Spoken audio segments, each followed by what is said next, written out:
Going forward, EU membership will be an absolute disaster for Ireland. Whatever arguments could be made in the early 70s for Ireland to join what we were told was a free trade union have all absolutely evaporated over the last number of decades. We can see, even in the last few weeks, we've had a dispute about trade. The US and the EU are making threats of entering into a massive trade dispute. And because of now, on its own, as an independent sovereign country, Ireland could have bilateral trade agreement with the United States. And it's not in American interest to have that, given the large Irish American population. But because we're members of the European Union, our trade policy is not decided by Dublin, it's decided by the unelected bureaucrats of the European Commission.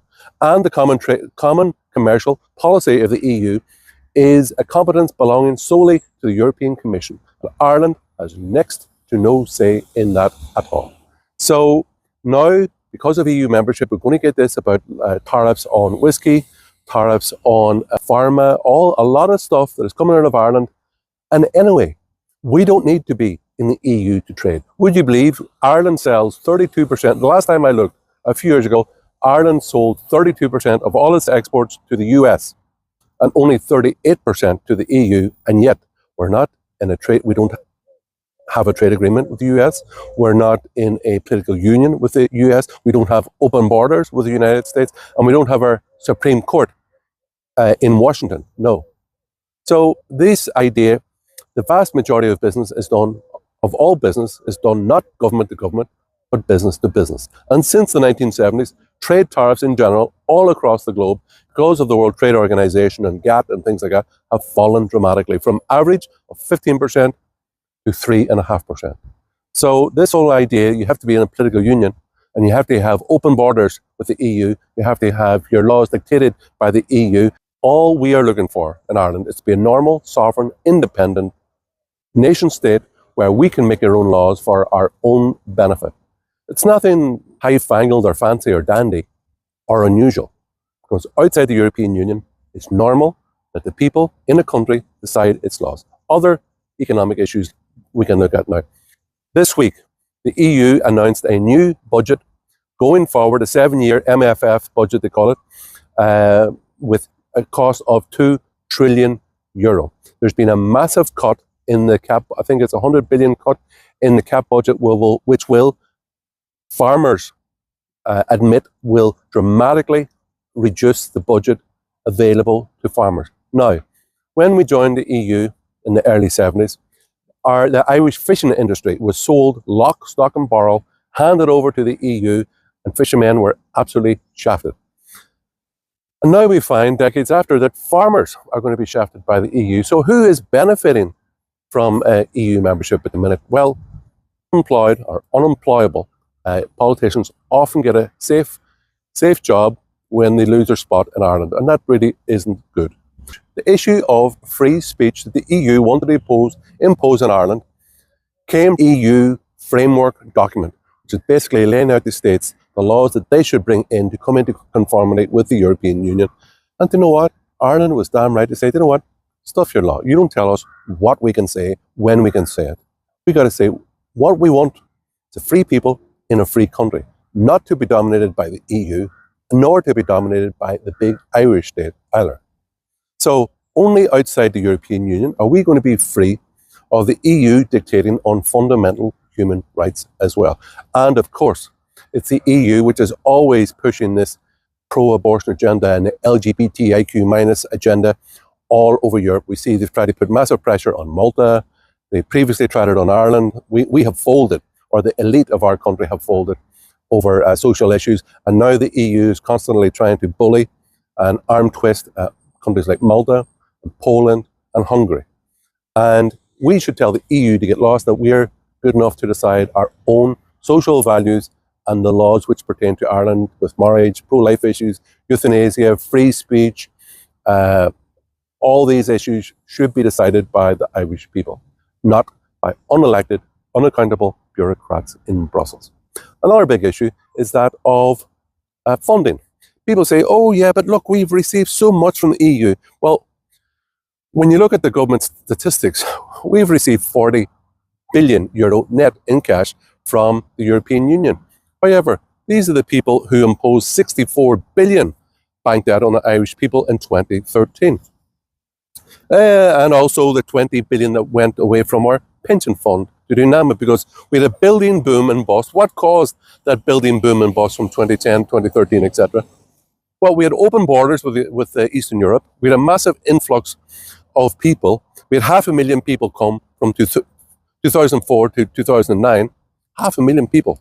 We had a building boom and bust. We were importing Poles to build apartments to let out the Poles. And so how did that work out for us?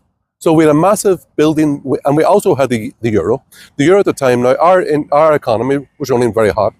Normally, in a normal country, when the economy is running very hot, you increase the interest rates. But in Ireland, because of euro membership, the interest rates were set to suit Germany and France. They were set very low. Germany and France at the time were in recession. The interest rates were far too low for Ireland. We had cheap labour, cheap money, and we had a massive building boom. And we're the average country in the world. 7% of its men were involved in construction. And Ireland at one stage, it was 25%. So we had a massive building boom and bust. And then who lost out? So many Irish people then had to emigrate out of Ireland. And so many hundreds of thousands of Irish people were lost to mass immigration to Canada and Australia and America and Britain, etc. So once again, the Irish people were the losers. Another thing that came up in the last week is that of who decides our immigration policy. You see, there's a court case coming up very soon in the European Court of Justice, which is part of the European Union. And it very much seems like migrants coming into the EU claiming asylum will have more rights than the natives of the country.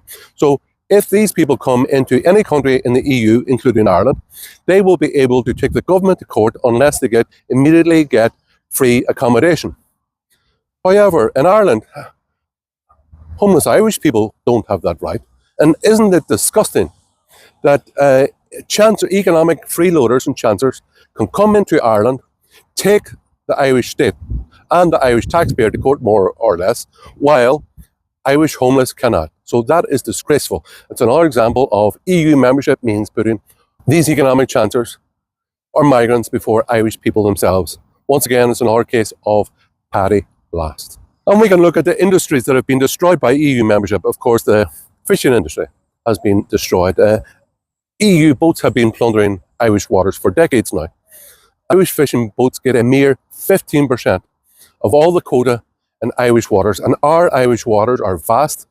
They were formerly fertile, and now they're very barren because you've had decades of plundering by these EU boats, and now all through Irish waters, the amount of fish in them is very small. My people complain about immigration. The biggest driver of immigration into Ireland is EU open borders and work permits. If you look at the number of PPS numbers, so it's roughly 240 to 300,000 new PPS numbers per year, only 24% of those are given to people who are born in Ireland, so the rest are foreigners. So the vast majority, if there's only 30,000 asylum seekers come in per year, well, the vast majority of people coming in are coming in legally, 40,000 a year by work permits and the rest by EU open borders. So the only way that we can take back control of immigration policy to the Irish people is to leave the European Union and say, no, this is Ireland, and we want to control who comes into our country, how many people come in, what qualifications they have, open borders that allows these people to come in. Of course, there's people like Joseph Puska, that Slovak Roma, that murderer of Aisling Murphy. She would be alive today if Joseph Puska wasn't allowed into Ireland because of EU open borders.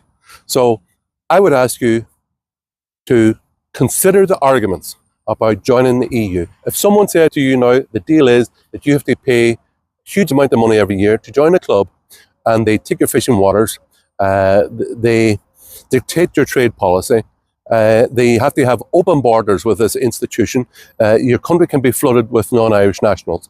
They're going to dictate to you what you can do about free speech, etc. They're going to constrain your freedom of speech online and offline. You would say, I wouldn't join that club. Well, why are we members of this club then? And anyway, this little club is absolutely failing. Would you believe since 2008, in 2008, the EU and the USA had equal GDP or equal size of economies. The EU, since then, in just over 15 years, is actually halved in size. So the EU, because of hyper-regulation by the EU, their first reaction in everything is to hyper-regulate. The initial movement of the European Union is to regulate everything and to tax things. And they're the ones obviously bringing on all this garbage carbon tax. We're all living in fear because of carbon dioxide. It's all absolute bunkum. Okay? We can only be in charge of our laws. We can only be in charge of our budgets. We can only be in charge of our budgets as a sovereign, independent nation state when we have left the European Union. And that's what myself, Hermann Kelly, and the Irish Freedom Party advocate. So I would ask you to come along, join us, support the party, come out, canvass for the candidates during the next election. Let's work to achieve a free people in a free country. And we want Ireland to be sovereign and independent again. That's for the men and women of 1916. And now, a century afterwards, our fight is different. And it's mainly against the European Union, who wants to impose laws, draconian laws upon us, and they're not accountable to us. And that's got to end. So let's build a better Ireland for ourselves and our children. Gura Margaret, Slán Hispanic.